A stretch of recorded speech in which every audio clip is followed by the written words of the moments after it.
Bonsoir à tous, bienvenue sur le plateau Equinoxoir. Je suis Serge Alaoutou pour le décryptage quotidien de l'actualité. Pour manquement grave à l'éthique et à la déontologie professionnelle, le ministre de la Santé a décidé de la suspension de 3 infirmières de l'hôpital de district d'Edo de toute activité au sein de la dite formation sanitaire pour une période de 3 mois.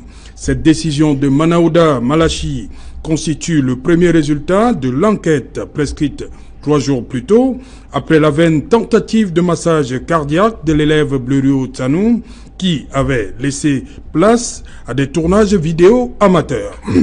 Dans les dites vidéos, l'on peut voir des infirmières téléphone portable en main, plus préoccupées à immortaliser ces derniers instants du jeune Blériot.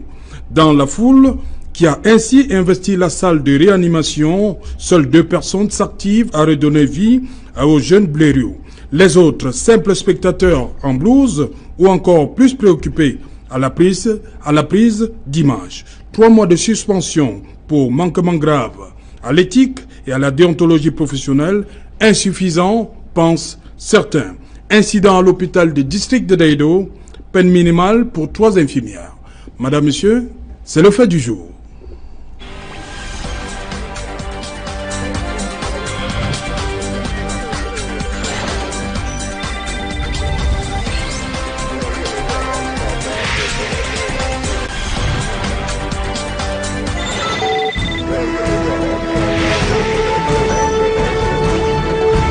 Incident à l'hôpital de district de Daido, peine minimale pour 3 infirmières. Pour en parler, je suis en plateau ce soir avec Aloïs Parfenvon. Bonsoir.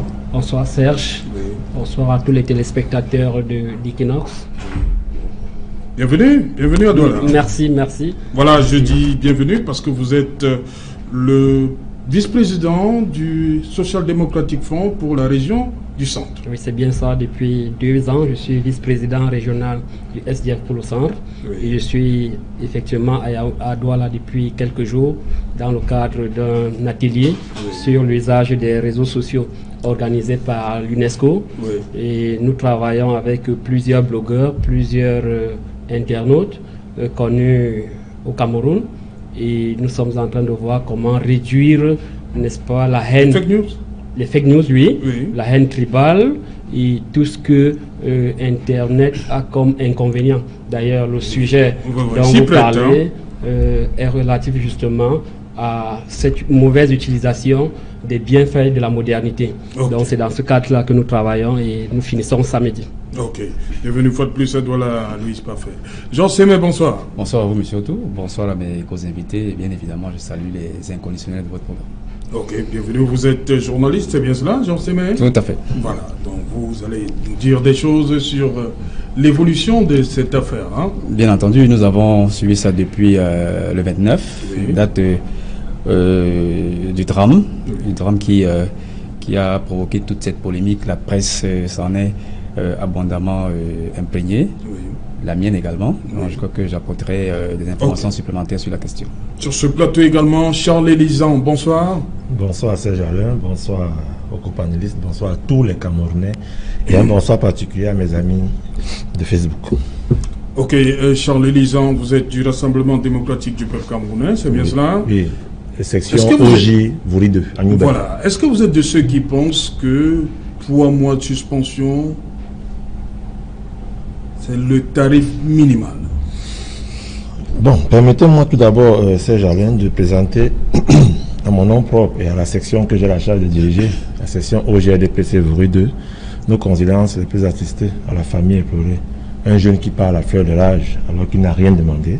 Un jeune qui est venu à l'école et qui prenait son bulletin et qui s'en est allé de la sorte, c'est pas bon. Nous qui dirigeons les jeunes à Douala 2e et qui avons affaire à ce genre de problème, nous ressentons ce qui s'est passé, nous mesurons l'ampleur du problème et surtout à ce qui concerne les infrastructures hospitalières et tout ce qu'il y a comme sanitaire au niveau de la 2e, nous mesurons justement ce qui s'est passé. Maintenant, pour revenir à le sujet, je vais tout de go essayer de comprendre.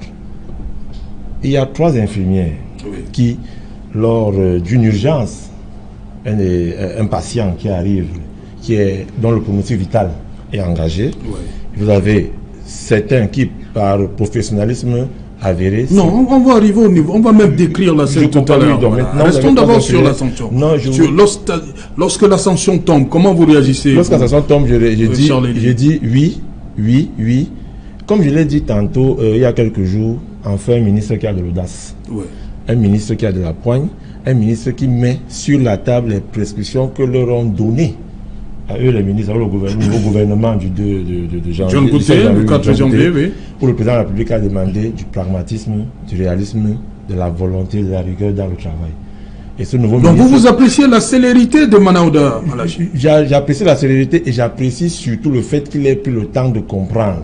Parce qu'il y a d'abord eu une convocation du conseil de discipline par le surveillant général de l'hôpital à l'intérieur. Et il a respecté scrupuleusement les textes en vigueur qui parlent de la responsabilité disciplinaire dans un établissement public. Vous croyez qu'en 3 jours, il a pu bien comprendre? Non, en fait, les sanctions sont graduelles. Sont graduelles. Ça, c'est la première sanction, c'est-à-dire la sanction qui respecte la responsabilité disciplinaire. Il y a maintenant la responsabilité administrative, civile et pénale plus tard. Là, il est dans le rôle de celui qui doit prendre la décision qu'il faut. C'était une mesure conservatoire. Tout à fait. Et je veux dire, il a fait des mesures de suspension de 3 mois sans préjudice. Une procédure disciplinaire. Tout à fait. Et Aloïs Parfemboum, vous, quand vous avez suivi ces sanctions-là, comment vous avez réagi? Non, avant les sanctions, d'abord, j'étais choqué, touché pour ce qui s'est passé, parce que cela s'est produit dans 2 zones sociales, l'école et puis l'hôpital. Et globalement, c'est un peu la situation réelle de ces 2 zones. C'est-à-dire que l'école aujourd'hui est ce qu'elle est, l'hôpital aussi. C'est-à-dire quoi? C'est-à-dire que c'est un peu les laisser pour compte de ce système et on reconnaît vraiment l'image de notre hôpital, de notre école. Donc c'est choquant, surtout que c'est un jeune. Et maintenant, les sanctions sont arrivées. Ce sont des sanctions provisoires, j'imagine, parce que dans ce genre de situation, il y a d'abord une sanction prise directement, et c'est ce qu'a fait Monsieur le ministre à titre conservatoire. Après cela, il y aura certainement un conseil de discipline et d'autres décisions vont suivre. Mais là où je ne suis pas d'accord, c'est que dans un hôpital de 4e catégorie comme l'hôpital du district, le patron de l'hôpital, ce ne sont pas les infirmières. C'est-à-dire que dans un hôpital de 4e catégorie, c'est le médecin chef qui est responsable. Et d'ailleurs, dans cette salle de l'hôpital, dans cette salle de réanimation, il était présent. Donc pour vous, il fallait sanctionner le directeur? En principe, dans l'esprit de la sanction, on devrait commencer par le directeur ou bien par le médecin chef. Je considère que le médecin chef est directeur. Donc la première personne, parce que en fait, c'est elle qui est responsable du fait que ces infirmières téléphonent. Je ne sais pas. Celui qui a laissé les infirmières, il a accepté que les infirmières... Ça va de soi, que ce soit lui ou pas, il a la responsabilité de garder cet espace utile. Et pour ne l'avoir pas fait, la première personne qui devrait être sanctionnée sans autre forme, c'est le directeur de l'hôpital du district de Dedo. C'est votre avis, Jean Semen? Non, je ne partage pas cet avis, puisque il faut faire la part des choses entre le contexte professionnel, l'environnement professionnel et l'acte médical. Le fait qu'elles aient pris des images ou bien... C'est quoi le problème? Vous avez demandé mon avis certainement sur la responsabilité du médecin-chef. C'est pour ça que je disais qu'il faut qu'on fasse la part des choses entre le contexte professionnel qui a prévalu lors de cet incident et l'acte médical qui devait être posé et qui a été fait par le médecin. Donc je crois que à ce niveau-là, le médecin serait exempt partiellement de tout reproche. Il était concentré à poser un acte médical, même si il est extrêmement difficile de prouver que il a donné des instructions pour que la salle ne soit pas envahie par des intrus, fût-il un personnel, et que ces instructions ne sont pas respectées. Mais je crois quand même qu'il faut qu'on fasse la part des choses entre un contexte professionnel et l'acte médical qui a été posé par le médecin. Et les infirmières qui ont été sanctionnées n'étaient pas directement liées à l'acte médical qui est en train d'être posé par le médecin. Donc je pense qu'il faut essayer de faire cette part des choses. Sur la sanction en elle-même, je crois que je l'ai, en tant que journaliste, apprécié à sa juste valeur. D'abord, sur le délai extrêmement réduit du drame à l'Ascension. Le drame s'est déroulé le 29.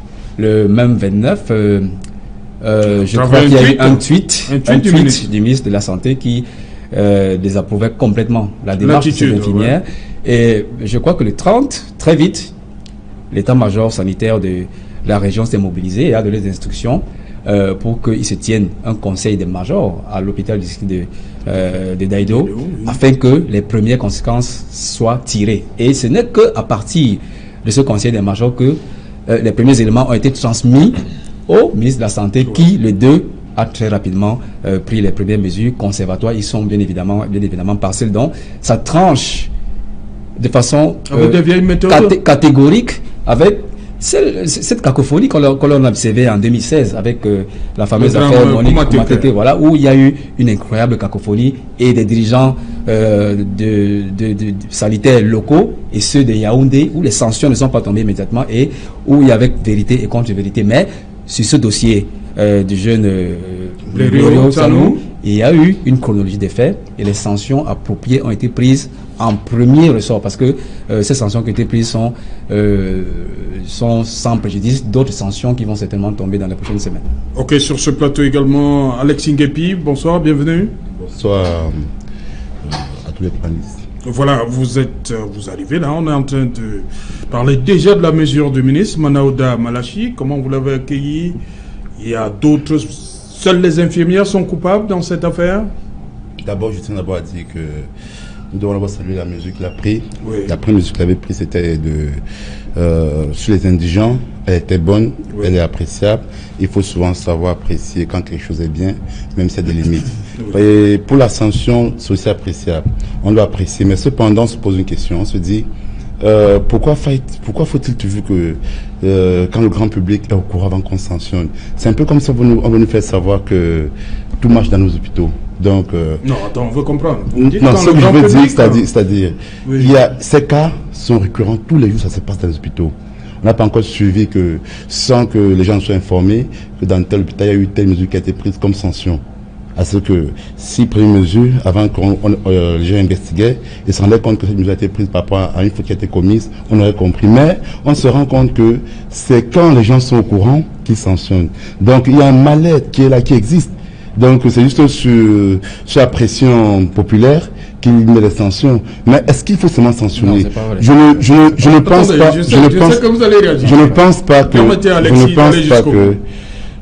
pense pas que les sanctions soient la solution appropriée. Hein. Il faut plutôt prendre des mesures par rapport à cela. Par exemple, nous qui sommes de l'opposition, hein, je suis dans une plateforme appelée Vote Utile, où nous regroupons plusieurs partis politiques. Nous avons par exemple un parti politique d'opposition qui a mis sur pied une mesure, qui a fait une proposition qui s'appelle, ça s'appelle AMO, assurance maladie universelle obligatoire, respectueux pour tous. Bon, on va pas non, c'est pour dire que je vais chuter, vous me permettez. Oui, sur la mesure, c'est pour dire quoi? Que s'il y avait eu une telle solution qui avait été prise, nous ne serions pas en arrivés là. Il n'y aurait pas eu dans les hôpitaux où les infirmières que de travailler, ou bien par exemple l'enfant s'est arrivé, on aurait eu ça. Non, je crois qu'avec une telle mesure, forcément non, la sanction est trop facile. La sanction est trop facile. On va sanctionner aujourd'hui, mais demain c'est encore sur le produit. Comprenez un peu, c'est facile de sanctionner, mais est-ce que demain il n'y aura plus encore cela? Ça va se répéter demain. Ok. Une réaction? Vous posez un problème extrêmement pertinent sur la qualité du personnel de l'hôpital, de nos structures sanitaires. Mais je pense qu'il y a un chapelet de personnel de la santé qui ont été sanctionnés sans qu'il n'y ait eu ce que vous appelez pression populaire. Et je pense que sur le cap aussi, on aurait bien évidemment sanctionné ces personnes sans qu'il n'y ait eu cette pression populaire de Facebook ou alors cette pression médiatique que l'on a observée. Il y a eu des personnes qui ont été sanctionnés sans qu'il n'y ait ce ramdam. Donc, je ne suis pas tout à fait d'accord avec ce que vous dites, même si je considère quand même qu'il y a quelque chose à redire sur la qualité du personnel qui sont amenés à poser les actes médicaux dans nos structures sanitaires, qu'ils soient de cette structure, qu'elles soient privées ou publiques. Oui, Charles Elie, vous voulez réagir aussi? Oui, en une minute, je voulais dire à mon frère Alexandre Guépi que nous ne sommes pas des ennemis. J'ai cru entendre, vous avez dit ennemis, nous sommes des adversaires politiques. Je n'ai pas dit que vous étiez des ennemis, désolé. Je suis comme si nous aviez suivi que nous sommes ennemis. Vous êtes là, vous êtes du RDPC, vous passez le temps à croire que toute cette question va dire c'est une attaque. Allez-y, Charles Elie. Bon, si vous n'avez pas dit ennemi, il n'y a pas de problème, je m'excuse sincèrement. Bon, ce que je voulais dire, c'est que je reprends après M. Georges Semé pour faire comprendre que est-ce que vous connaissez le nombre de procédures disciplinaires qu'il y a dans la fonction publique? Dites-moi. Est-ce que vous connaissez le nombre de procédures disciplinaires qu'il y a au niveau de la santé?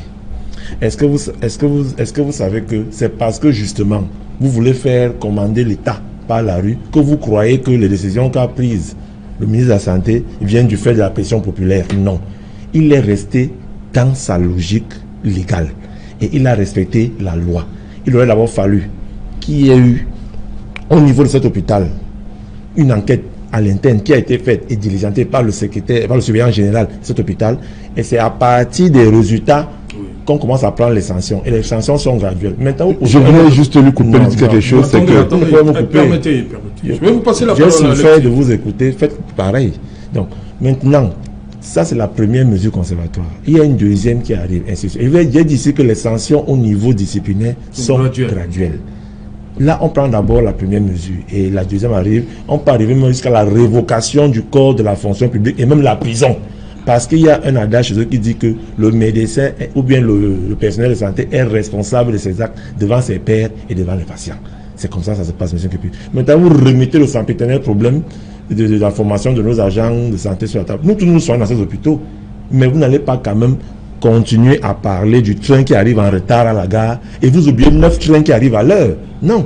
Essayons d'améliorer les choses. Pourquoi ce train est arrivé en retard? Pourquoi il est arrivé en retard? Pourquoi il est arrivé en retard? Et on trouve les solutions pour qu'il n'arrive plus en retard. Vous n'allez pas mettre sur la place publique à potence tout le personnel de santé des hôpitaux du Cameroun, alors qu'il y en a qui avaient abnégation, avec sacerdoce et avec sacrifice, font leur travail de manière professionnelle et efficace. Aloïs, parfait-vous? D'abord, je voulais relever deux faits. Oui. Le premier, c'est que tout le monde semble saluer l'action du ministre de la Santé. Mais ce qu'on oublie, c'est que le ministre de la Santé n'est là que depuis 2 mois environ. Et c'est le réflexe, c'est le réflexe de tous les nouveaux ministres.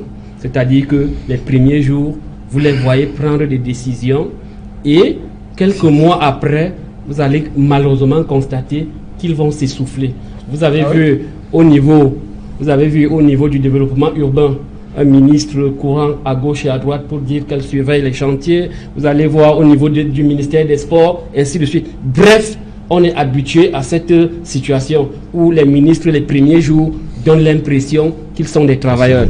La deuxième chose, c'est que... La deuxième chose, c'est, je voulais dire à M. Semé, que non, dans une salle, il y a un responsable.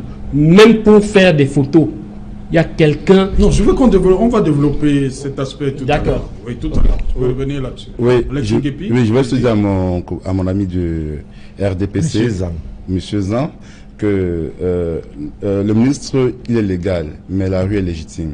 Donc, si vous voulez savoir, vous avez parlé de rue. Là, c'est-à-dire que lorsque les gens mettent une pression populaire, elle est légitime. Vous aimez les choses de pression, s'il vous plaît, je vous de m'écouter.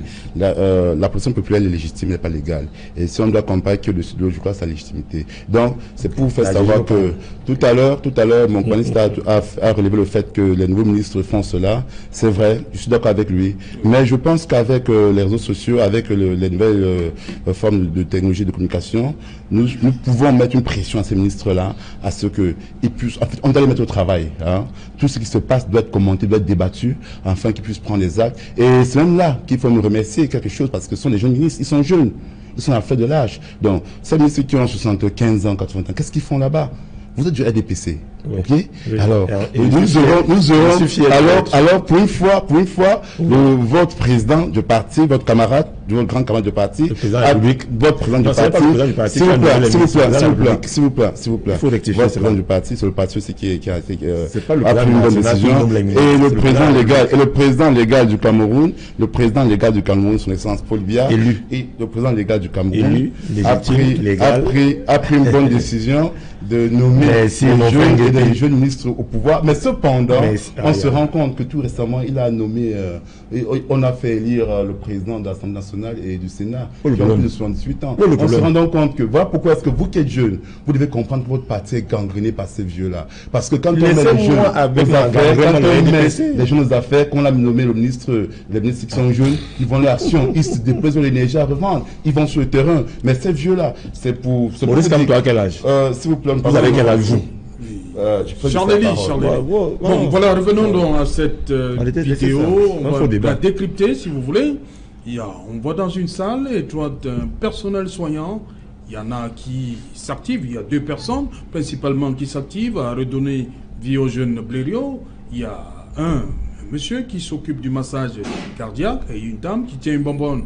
Le reste, soit ils ont des bras croisés, et il y a aussi ces infirmières qui tiennent des téléphones portables pour immortaliser la scène, comme on l'a dit, et le directeur de l'hôpital de district de Dido. On veut comprendre pourquoi avoir accepté que ces appareils-là rentrent dans la salle. Comme dit Aloïs Parfumvoum, est-ce que la responsabilité du directeur de l'hôpital de district n'est pas engagée quelque part?